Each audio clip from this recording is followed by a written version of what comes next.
muito breve, porque isso tem se falado muito. Antes de começar a minha apresentação, professor Evaldo, eu queria lembrar que hoje, coincidentemente, é o Dia do Físico. Hoje comemora-se também internacionalmente o dia desse pessoa chamado físico.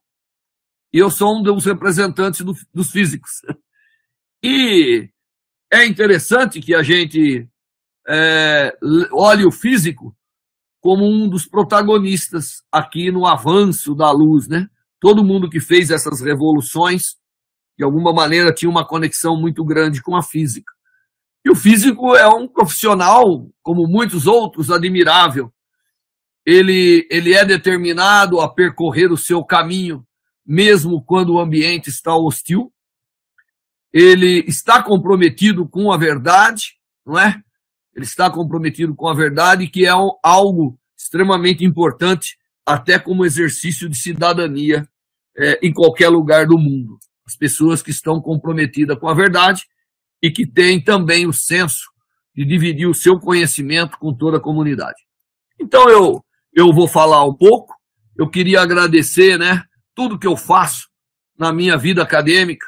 Tem aí a grande participação do CNPq, também da FAPESP, que é parceiro do CNPq em muitas iniciativas, e mais recentemente com a Embrapi, que nós somos também uma unidade em Embrapi, a fazer com que toda essa ciência que a gente realiza consiga chegar à sociedade de uma forma mais efetiva através da inovação tecnológica, que é o que nós fazemos bastante aqui também.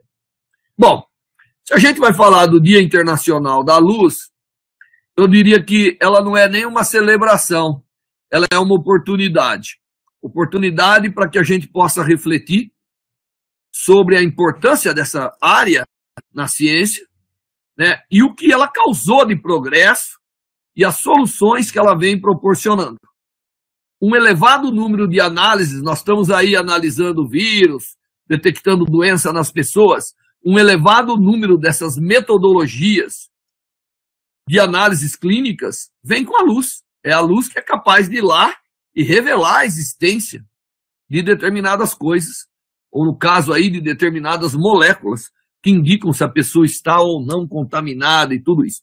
Então você vê, é um momento extremamente importante, inclusive no presente que a gente vive, onde temos que avançar, sabemos que é um presente tenebroso e que a ciência tem dado solução. A razão da gente ter confio na ciência é porque nós precisamos dela para continuar vivendo. Imagine se nós não tivéssemos a mínima noção de como fazer a vacina. O que aconteceria? Nós estaríamos na escuridão. Eu diria que a ciência é a luz da humanidade. E, portanto, nós temos que ter, sim, a ciência como nosso pilar básico de apoio. Existem outros pilares que nós devemos, mas nós não podemos esquecer nem do aspecto religioso, que mesmo na Bíblia, a luz veio antes de tudo. Está lá escrito, né? No início era a luz. Então, é importantíssimo esse momento para nós. Muito bem. Para falar um pouquinho de generalidades, né, a comemoração do Dia da Luz começou já há alguns anos e ela é importante a gente comemorar porque é um momento de refletir, de alertar os jovens a importância de tudo isso na ciência, a importância que ele tem para saber que se não fosse a luz, nós não saberíamos nem onde estávamos. Graças à luz, a interpretação que o homem é capaz de dar para as coisas que emitem luz ou que refletem luz, nós podemos entender o nosso contexto geral, a nossa origem no todo, né, e fazer contribuições significantes. Eu queria lembrar que o século XIX foi o século da mecânica. As máquinas revolucionaram a humanidade. No século XX foi o século da eletrônica. Pô, imagine o que seria da nossa vida hoje se não fosse eletrônica.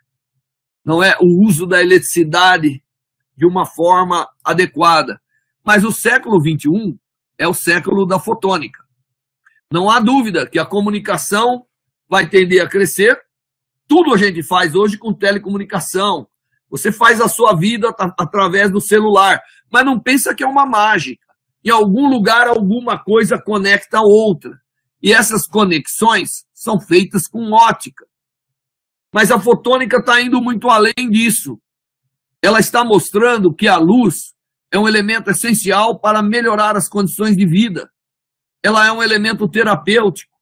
Ela pode resolver alguns problemas que nós temos, como, por exemplo, das bactérias resistentes. A avalanche de incidência de câncer. Não é verdade? A infecção, todo mundo já viu aí que o ultravioleta é um dos elementos mais importantes no combate da infecção ambiental, na desinfecção de coisas. Dentre os elementos físicos, esse é o melhor. Claro, temos muitos elementos químicos, o álcool gel, que vem aí adicionar muito em tudo isso. Mas a fotônica está presente nessas grandes soluções. Então, tendo isso em mente, né, tendo o fato de que nós estamos entrando, de fato, numa era da fotônica, nós temos todo o prazer de comemorar a luz, de comemorar e lembrar que ela é essencial. Olha, e a luz, ela demorou séculos para ser entendida. Depois que o homem entendeu a sua natureza, a ciência realmente decolou. Né? A chamada interpretação eletromagnética da luz, ela abriu as janelas para tudo, para todas as áreas. Quando nós entendemos do que a luz de fato era feita, nós realmente fizemos tudo avançar muito. Entendemos um monte de outras coisas. Eu sempre costumo mostrar essa transparência, viu, Evaldo? Porque muita gente acredita que o Sol emite calor e ele não emite. O Sol emite luz. É luz que ele emite. Calor não se propaga pelo vácuo existente entre o Sol e nós. É a luz que, chegando aqui, interage com a matéria e vira calor, que mantém muita coisa viva nesse planeta. Não é verdade? Então, só isso já é algo importantíssimo para a gente. Luz não é calor. E nem calor é luz. Calor é energia mecânica. Mas que movimenta muita coisa. Movimenta a nossa máquina, por exemplo. Nós somos seres termicamente ativados. A vida é. Porque depende da movimentação de átomos e moléculas. E da onde está vendo tudo isso? A luz. É a luz que, através de processos dos mais variados, permite tudo isso acontecer. Certo? Essa ideia do calor das nossas moléculas, quando a gente fala que está a uma certa temperatura, é porque nossas moléculas, que são massas, estão vibrando dessa forma. Muito bem. Dito essa introdução, eu queria me focar agora um pouquinho no nosso Instituto Nacional de Ótica e Fotônica e mostrar para vocês algumas dos trabalhos que a gente vem realizando. Eu não posso deixar de mencionar que também somos um desses centros aqui estaduais da FAPESP, viu, Evaldo? Que é a grande parceira também, né? Todas as fundações estaduais têm assumido um papel muito importante na vida dos cientistas e principalmente da física e, em específico, da ótica. Muito bem. Nós aqui, nós utilizamos luz. Por isso que nós chamamos Centro de Pesquisa em Ótica e Fotônica ou um Instituto Nacional em Ótica e Fotônica. E nós usamos luz para ir desde a parte fundamental, que é estudar átomos e moléculas, aí pegar esse conhecimento, aplicar nas ciências da vida e também no uso da nanotecnologia de uma forma elegante. Então, nós temos 3 grandes áreas aqui que dependem da luz. É a parte de física atômica e molecular, é a parte de biofotônica e é a parte de nanoplasmônica. Nanoplasmônica, Evaldo, é aquela parte da ciência que cria nanoestruturas que interagem com a luz, tá bom? Seja nanoestruturas metálicas ou estruturas semicondutoras.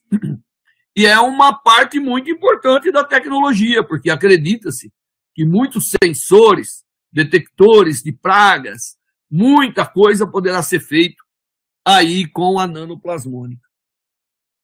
Mas nós trabalhamos também num segundo nível com a difusão de ciência. Eu acredito que a ciência, por que a gente tem que dizer, na ciência nós acreditamos? Será que só o cientista tem que dizer isso? Não, todo cidadão tem que dizer isso. Porque nós acreditamos, e quando eu digo nós, é nós como país, como instituição, nós aqui, o USP, IPQ e FAPESP, e todo mundo, e o próprio Ministério de Ciência e Tecnologia, todos nós acreditamos que a ciência é um bem do indivíduo, é um direito de todo mundo deve saber um pouco de ciência, porque com a ciência você não tem que virar um cientista, mas você é um cidadão esclarecido. Então nós temos um programa muito intenso de difusão de ciência, um canal de televisão, com veículos que percorrem cidades anunciando a ciência, com exibições públicas, com kits educativos e assim por diante. E nós fazemos muita inovação. Nós não temos só que fazer ciência para aprender, nós temos que fazer ciência para aprender. Mas toda vez que for possível, o que nós aprendemos e puder ser aplicado, transformando a vida de pessoas ou mudando o status de certas tecnologias, nós temos que fazer. Aí entra a inovação. Mas para fazer inovação, você tem que ter conhecimento. Senão você é um prestador de serviço apenas. E nós realizamos e aplicamos nossos conhecimentos básicos para essa parte de inovação. E também nós fazemos inovação com responsabilidade social, que significa olhar a sociedade. Nós temos que olhar as necessidades da sociedade e não ficar lamentando. Nós temos que olhar as necessidades como oportunidade para a ciência fazer a diferença. E tem feito. E eu espero mostrar para vocês. Para não transformar a minha apresentação em algo cheio de detalhes de publicações, nós temos um homepage muito bom, viu, presidente? De tal maneira que quem quiser pode entrar lá na nossa homepage e acessar todas as publicações que são feitas aí em todas as áreas que eu vou mencionar para vocês. Bom, o nosso Instituto Nacional aqui de São Carlos, conjugado com o centro, tem vários laboratórios. Como eu disse para vocês, nós temos mais de 140 pessoas trabalhando. E aqui em São Carlos, você vê vários laboratórios aí. Alguns laboratórios físicos se penduram tudo numa Kombi, mas em alguns laboratórios eles estão todos vestidinhos de branco, né, bem comportado. Os outros estão mais à vontade. Todos esses laboratórios trabalham com luz, trabalham desenvolvendo coisas que melhoram o nosso estado de conhecimento e também melhoram a vida. Todos esses laboratórios onde as pessoas estão de branco, eles contribuem para a melhoria da vida, com técnicas envolvendo ótica. Aqui são exemplos das nossas atividades de difusão, onde nós tentamos educar a todos e dividir um pouco desse nosso fascínio pela ótica com todos que passam em determinados ambientes públicos. E eu queria aproveitar aqui e mostrar os kits que nós desenvolvemos, inclusive com apoio da CAPES e do CNPq, e com isso homenagear um dos nossos líderes na área de ótica aqui no Brasil, que é o professor Moisés Nussenswag, e nos conduziu a desenvolver muitos kits, inclusive vários na área de ótica, vários fazendo com que as crianças possam aprender muita coisa em ótica e fotônica, trabalhando um kit que é um verdadeiro laboratório ambulante da área da ciência e muitas outras áreas aqui. Muito bem. Uma das coisas que nós temos conseguido fazer com luz é controlar o movimento atômico. Imagine, né? Nós sabemos que o mundo atômico é um mundo onde os átomos andam para todo lado de forma desordenada. Utilizando luz, nós podemos controlar isso.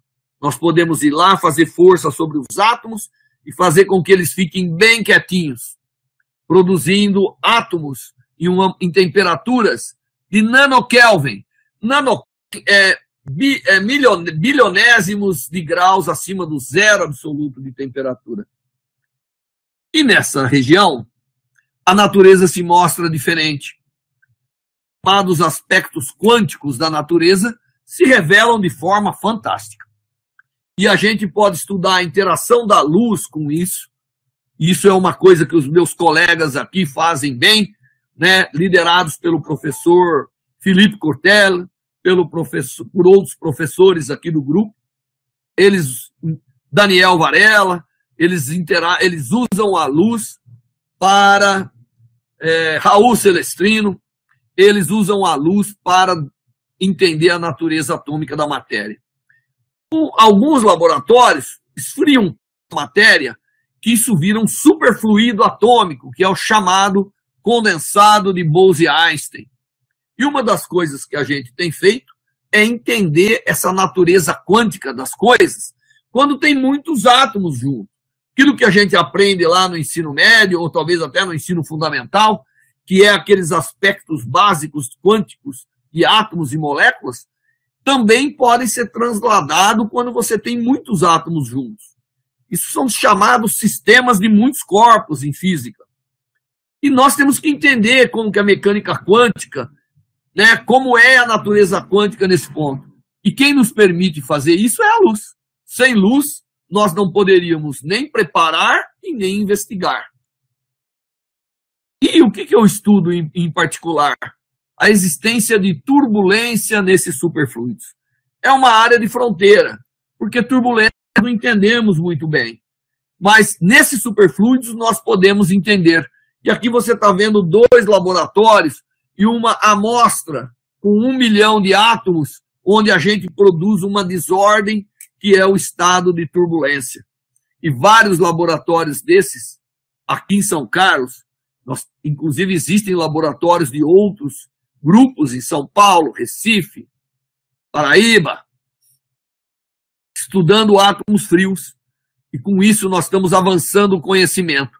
Nós temos uma aplicação imediata para o superfluido? Temos, porque se eu entender como a desordem ela evolui no mundo quântico, eu poderei entender como que a desordem evolui no mundo clássico. Todo mundo sabe o que é turbulência, não sabe?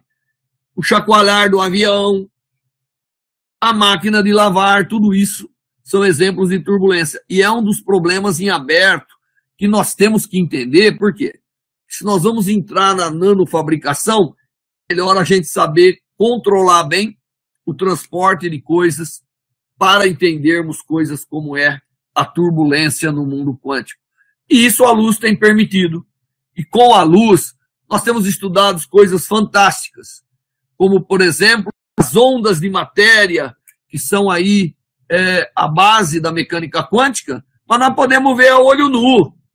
Nós podemos entender isso com luz, nós podemos preparar matéria massiva no estado quântico e estudar coisas maravilhosas que nos permitem entender a natureza das coisas, certo?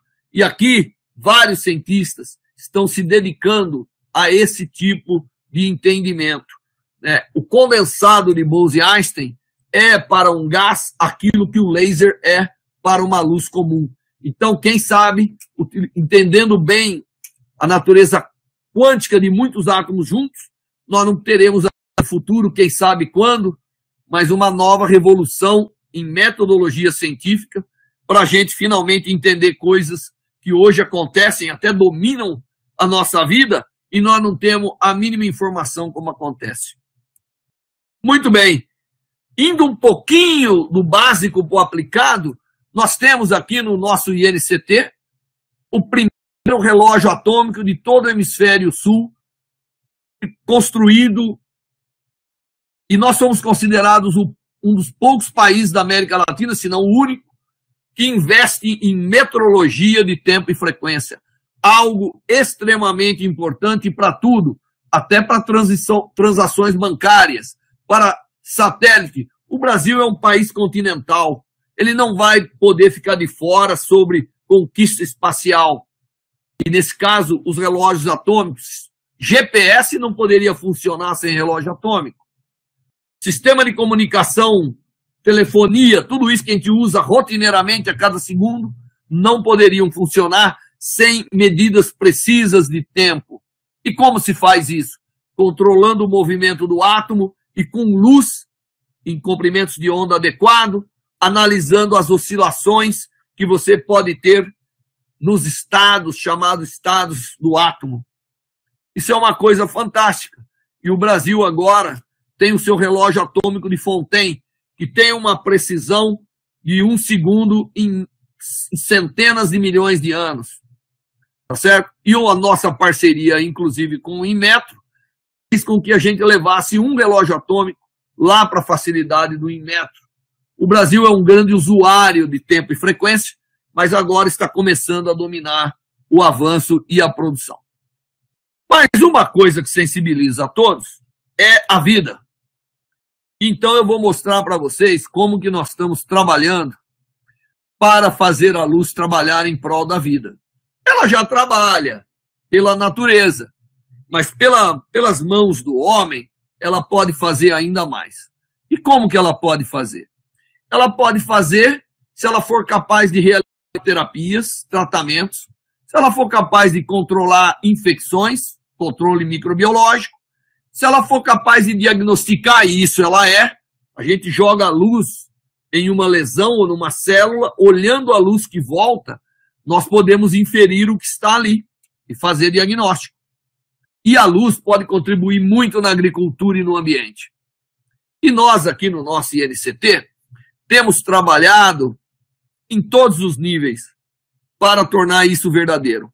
Nós trabalhamos em provas de princípios, com células, com coisas mais controláveis, indo para modelos experimentais com animais e chegando na clínica. E agora, nessa fase final, muitas vezes com parcerias com empresas que têm nos ajudado a tornar isso uma realidade para a sociedade brasileira. Quais são os desafios que nós tomamos aqui? E que muitos têm tomado com o uso da luz. O primeiro deles é o tratamento do câncer. O câncer é uma doença que mais mata aqui, certo? Tirando a parte circulatória, que mata muito mais, mas o câncer é uma doença que mata muito. Antes da Covid, era a segunda causa mortem do brasileiro, mas com uma crescente, dá uma olhada aí. Hoje já tenho dados até mais atuais, mas não mudam o quadro da coisa.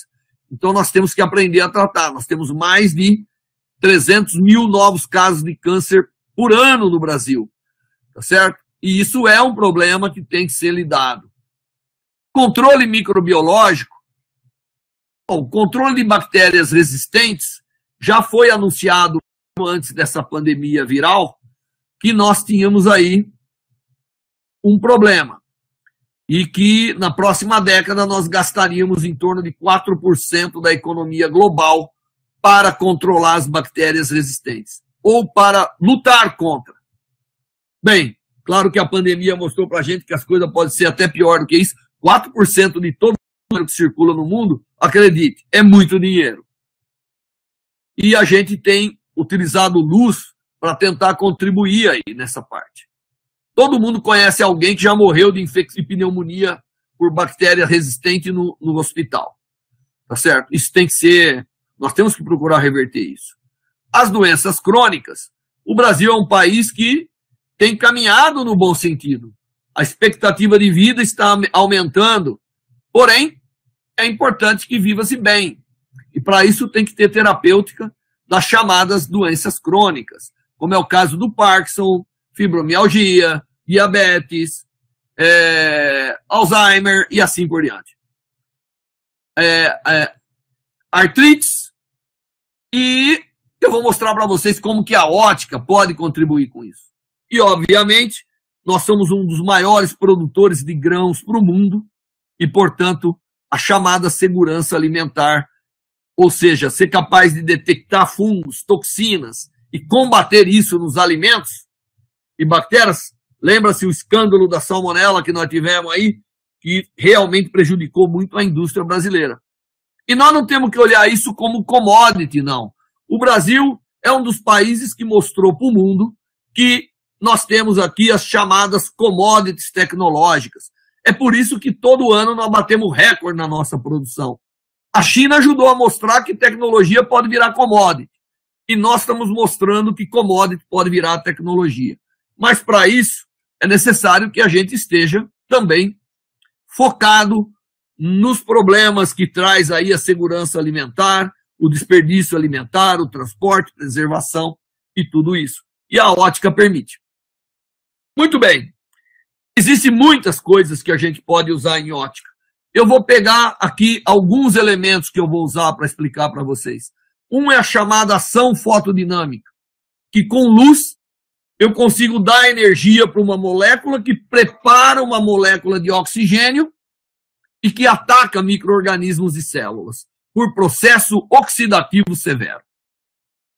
Outras coisas que a gente faz, usa luz ultravioleta, talvez algumas das pessoas que estão assistindo até já viu na mídia, os sanitizadores ambientais que nós fizemos, descontaminação de líquidos circulantes para apoio a hospitais e tudo isso. E também a luz pode interagir a nível metabólico, tá certo? Sendo um elemento terapêutico. Tudo isso tem acontecido de forma intensa. E são os elementos que a gente usa. Eu vou começar falando dos micro-organismos, porque a infecção hoje está 25 horas por dia nos noticiários.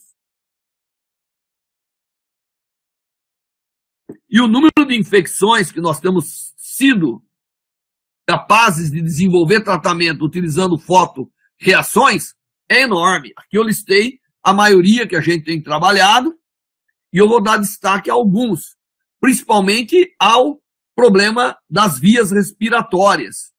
Mas nós fomos praticamente pioneiros no tratamento das infecções da periodontite, da endodontite, da onicomicose, do condiloma acuminata, que é o HPV, que é a principal causa de câncer de colo de útero em mulheres.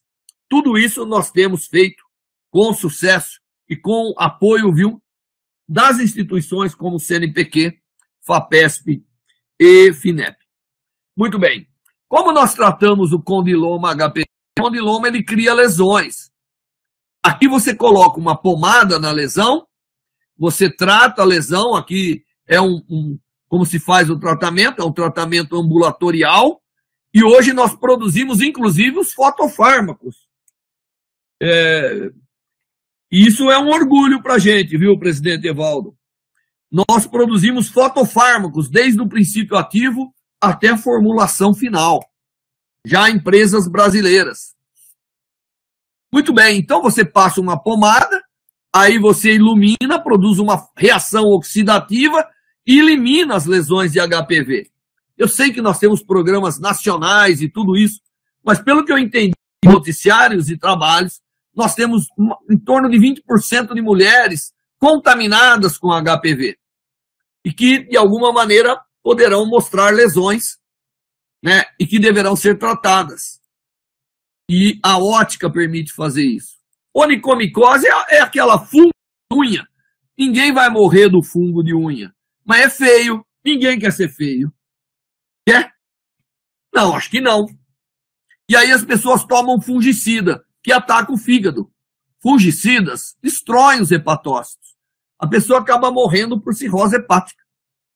Muitas mulheres brasileiras sofrem do fígado porque abusaram no uso de fungicida para cândida, para unha, para pele, para tudo. E a gente fez uma técnica onde você passa de novo uma pomada, você espera um tempo, 5 minutos, ilumina e consegue eliminar esses fungos. E o resultado tem sido fantástico. Descontaminação de órgãos para transplante. Nós temos conseguido idealizar equipamentos. Todo órgão que vai ser transplantado, ele passa por um processo que é circular um líquido por ele. E nessa hora, nós atuamos limpando o órgão. E conseguimos limpar, inclusive, o vírus da hepatite em pulmão de quem estava recebendo o pulmão de um doador com hepatite. Os trabalhos publicados na Nature e na Lancet abriram uma nova área para o uso da luz aí nos processos de descontaminação de órgãos. Claro, é um problema desafiador, mas nós estamos trabalhando. Esperamos, em muito breve, apresentar formas de descontaminar o fígado e os rins aqui no Brasil. Mas aqui é um campeão, olha. Todo mundo sabe que o uso abusivo de antibiótico vem porque a gente pega muita infecção na garganta, tanto adultos quanto crianças. E aí vai usando, e isso gera a resistência. É um dos componentes que ajuda a gerar a resistência bacteriana, principalmente quando o tratamento não é completo.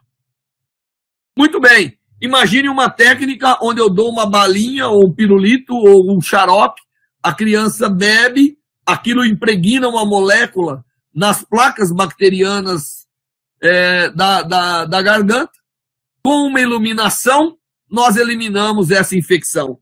Pois é isso que nós estamos fazendo com sucesso muito grande, e os resultados são fantásticos. Nós utilizamos um fotossensibilizador, que é essa molécula à base de curcumina, que é natural, o corpo já está acostumado com isso. E com iluminação simples, nós conseguimos resultados acima de 90% da eliminação bacteriana, e já estamos aí com os clinical trials em andamento, e agora descobrimos que também é muito bom para você eliminar o vírus dessa parte superior do sistema respiratório, e eu então acredito que nós vamos poder evitar que as pessoas diminuir um pouco a taxa de contaminação, descontaminando a porta de saída, utilizando essas técnicas. Mas nós temos uma pneumonia, que eu sempre estou falando, e a técnica aqui, usando luz, aqui é um ratinho, a gente inala dá para o animal aqui no caso, e agora já vamos entrar em animais grandes, estamos entrando, e depois em seres humanos. Damos uma molécula para a pessoa inalar, essa molécula vai para os brônquios e atinge as colônias de bactérias. Depois é feita uma iluminação por fora do corpo, extracorpórea, mas a luz infravermelho chega lá, ativa e mata as infecções. Seria um sonho controlar a pneumonia dessa maneira, e graças à luz nós estamos bem próximos de chegar nisso, como mostram os resultados aí, onde nós fizemos com animais e mostramos que curamos todos os animais de pneumonia utilizando essa técnica. Já estamos preparando, inclusive, os aparelhos para tratamento em humano, e já estamos em experimento com porcos. E aqui eu conto com a parceria de muita gente, principalmente a professora Cristina e muitos pós-docs que estão envolvidos aqui, né? E muitos alunos e parcerias internacionais para que isso seja realizado. Experimentos com porcos estão começando a dar toda a evidência de que nós conseguimos fazer com sucesso a eliminação dos micro-organismos se formos capazes de controlar alguns efeitos que acontecem dentro dos brônquios, que obviamente é natural de todo o trabalho científico. Quando uma pessoa entubada, que agora todo mundo é entubado, né? Como nós estamos aprendendo, devido a essa nova pandemia, as pessoas pegam infecção porque esse é um objeto estranho lá dentro. Pois a gente consegue funcionalizar o tubo, colocar uma fibra óptica e evitar a infecção. E isso tem sido feito, e agora estamos progredindo. Isso vai ser um grande ganho, você saber que vai ser entubado e que podemos minimizar os riscos de você sofrer uma pneumonia durante um processo de intubação longa, o que é normal acontecer, né? Tanto é normal que logo entubado se começa com os antibióticos para evitar essa infecção. E o processo é fantástico. Químicos, biólogos, farmacêuticos, todos unidos no foco da gente poder funcionalizar, ligar moléculas nesses tubos que façam essa ação fotodinâmica direcionada durante o processo de intubação. E o câncer, então? Bom, você já entendeu tudo que eu falei. Se a gente fizer moléculas chegarem às células tumorais, basta iluminar para matá-las. E nós temos feito isso em diversos tipos de tumoração, tanto os tumores de cabeça e pescoço, na boca principalmente, né? Como na laringe, como na bexiga, como no esôfago. Mas o câncer de pele é o campeão aqui. Nós estamos sofrendo muito com o câncer de pele, e o câncer de pele é um problema, e as técnicas desenvolvidas e aperfeiçoadas por nós e por muitos centros no mundo, claro, mas nós somos o local com o maior número de clinical trials e multicentro para o tratamento do câncer de pele. Uma pomada tópica, uma iluminação, em uma visita ao médico nós podemos eliminar as tumorações. Desenvolvido equipamento aprovado pela Anvisa, primeira técnica que permite verificar em tempo real que você está fazendo a coisa certa. Empresas brasileiras até comercializando esses aparelhos para o mundo. E nós temos muitos centros localizados no Brasil e parceiros em vários países. Praticamente estamos cobrindo todas as capitais, tudo isso com apoio de pesquisa. E todo mundo já está realizando. Se você entrar hoje na página do INCA, que é o nosso referencial de oncologia, eles estão recomendando essa técnica graças ao trabalho desenvolvido com a ótica e com os profissionais da ciência de um modo geral, incluindo os médicos, que são parceiros muito importantes aqui para a gente. Uma técnica extremamente importante que me permite eliminar mais de 95% das lesões tumorais de câncer de pele utilizando a luz. A luz que até agora, o ultravioleta, era o grande inimigo.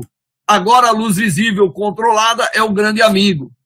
Permite eliminar tumores, permite controlar esse grande número de câncer de pele que nós temos, e a técnica está em consideração para ser aprovada pelo nosso SUS, Sistema Único da Saúde.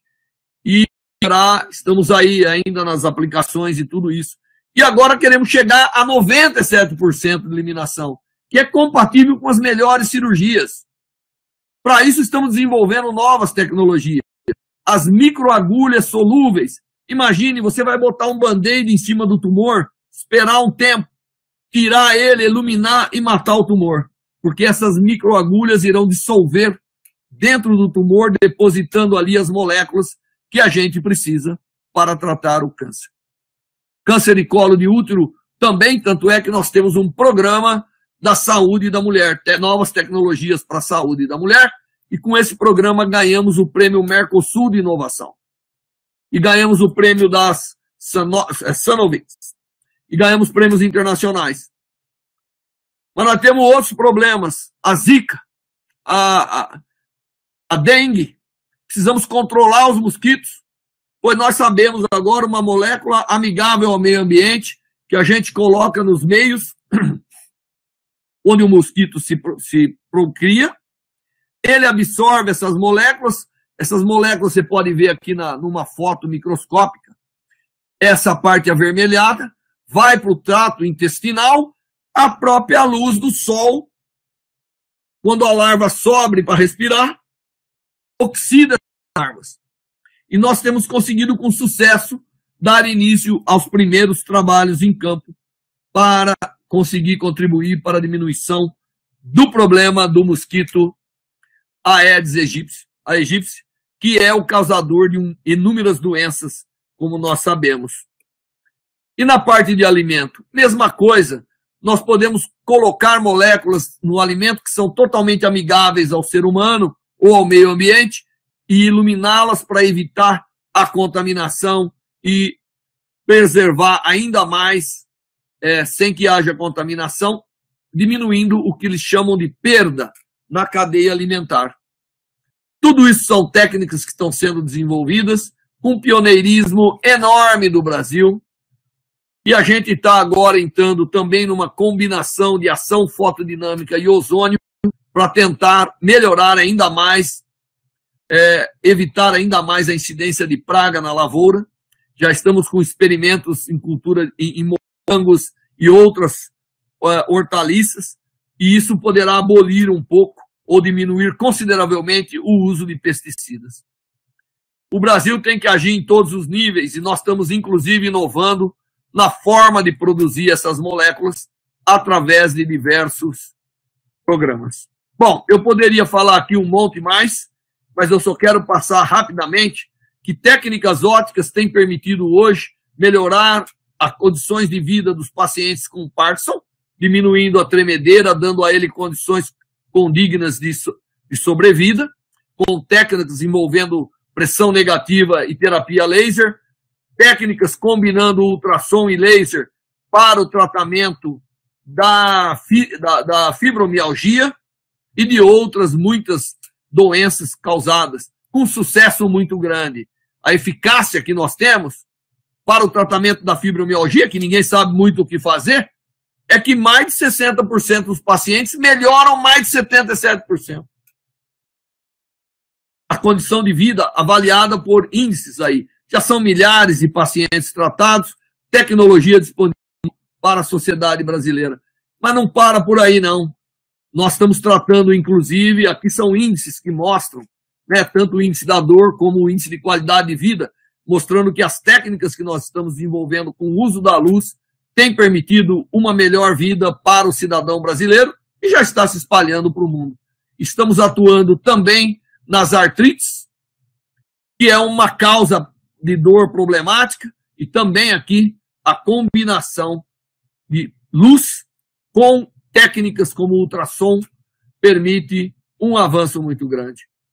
Tudo isso já seria o suficiente, porque o cientista tem que fazer ciência.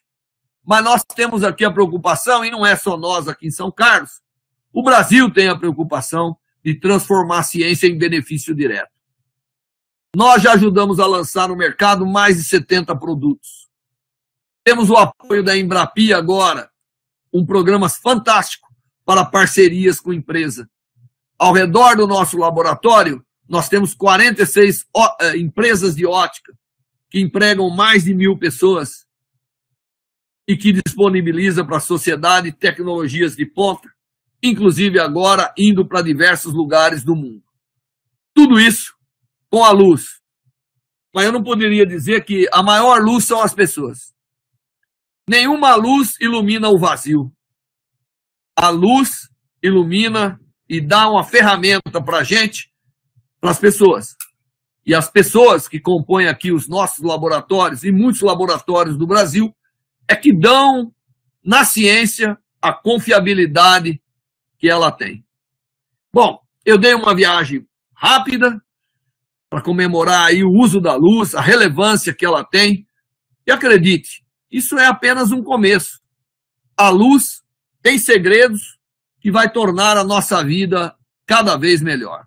Eu queria agradecer ter tido aí a presença do nosso querido professor Evaldo Vilela, presidente do CNPq, e ter sido acompanhado por várias pessoas nessa palestra, que eu sei que fica aí, né?